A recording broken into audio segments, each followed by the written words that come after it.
মরে গিয়ে গুরু কোনোদিন তারা হওয়া যায় না। আজকে মরে যে যায় কালকে কিন্তু দুদিন হয়ে যায়। কেউ মনে রাখে না, 1 বছর পর মনেই রাখে না যে তুমি বলে কোনো অস্তিত্ব ছিল। তাই মনে না গিয়ে বেঁচে থেকে লড়াই করে গুরু স্টার হোক।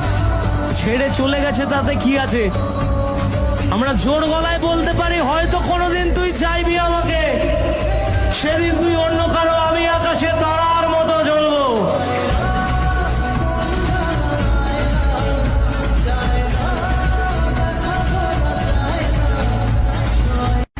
আচ্ছা আমি জানি আমার চেয়ে ভালো কেউ তোমার জন্য ওয়েট করে আছে, যে তোমাকে আমার চেয়ে অনেক বেশি ভালো লাগবে, আমার চেয়ে অনেক বেশি খুশি রাখবে। মিলিনি আমার কথা, হ্যাঁ? যত চাই